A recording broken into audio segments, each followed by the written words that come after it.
What if everything you thought you knew about the royal wedding scandal was a lie?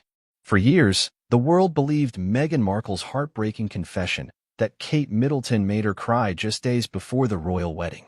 But now, Princess Charlotte, at just 10 years old, has shattered that narrative with a revelation that's sending shockwaves through the palace. In her own words, she declared, "I cried because she shouted at me, and Mummy hugged me after." This stunning confession flips the story upside down, casting Meghan in a harsh new light and unveiling hidden tensions that were kept from the public. Was this a cover-up to protect the Duchess's image? And what does this mean for the fractured relationship between the Sussexes and the rest of the royal family? Stay with us as we unravel Charlotte's explosive truth, the fallout it's creating, and the long-buried secrets it threatens to expose. Before we continue, please hit the like button, subscribe to the channel, and turn on the notification bell for updates. The grand halls of Buckingham Palace have always been shrouded in mystique, a fortress of secrets whispered through gilded corridors, polished marble floors reflecting more than just the sunlight streaming through stained glass windows. It is a place where tradition and formality intertwine with secrecy, where appearances are guarded with unyielding discipline. The world sees splendor and grandeur, but behind closed doors, there are moments of vulnerability, fragments of truth waiting to be unveiled. And sometimes, those truths come from the most unexpected voices. It was a sunny afternoon, the kind that bathes the lush gardens of Kensington Palace in a soft golden hue.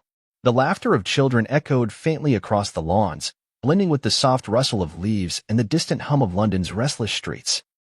Princess Charlotte, just 10 years old but already possessing the regal poise of her lineage, was seen playing with her brothers, George and Louis. To onlookers, it was a portrait of innocence, children of the monarchy, blissfully untouched by the turmoil that has often plagued their family's legacy.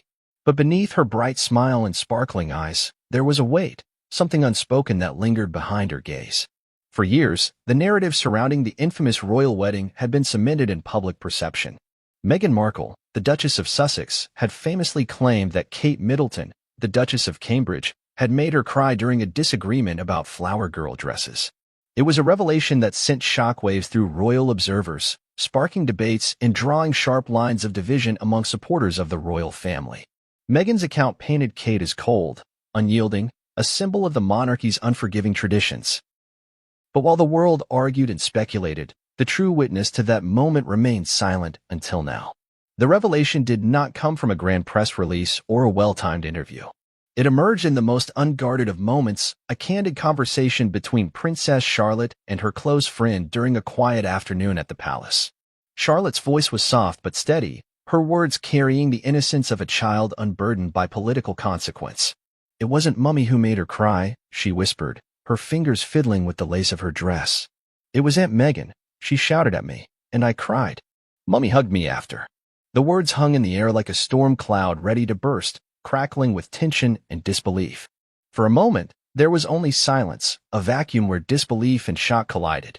Charlotte's friend, barely comprehending the weight of what had just been said, simply nodded, eyes wide with surprise. It was a revelation that, if uttered by anyone else, could be dismissed as rumor or speculation.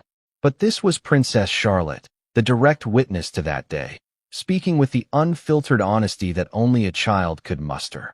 Inside the walls of Kensington Palace, whispers grew louder. Staff exchanged glances in hushed corners, their voices barely above a whisper, careful not to draw the attention of the senior royals. Could it be true? Had the story that gripped global headlines been wrong all along? If Charlotte's words were to be believed, it would mean that the carefully constructed narrative of victimhood was little more than a facade, a shield against the real events that transpired behind closed doors. But why now? Why, after years of silence, did Charlotte choose to speak? Insiders speculate that her growing awareness of the world around her, of the stories told about her family, ignited a desire for truth. It is said that children often see the world with unblemished clarity, their sense of justice untainted by political maneuvering or public relations strategy. For Charlotte, it wasn't about reputation or legacy, it was about setting the record straight. Of course, the news did not remain contained within the palace walls for long. Rumors began to surface, whispers in society circles hinting at Charlotte's confession. Within days, the whispers grew into murmurs, the murmurs into full-fledged conversations. The media, always thirsty for royal intrigue, caught the scent of scandal and pounced. Headlines flashed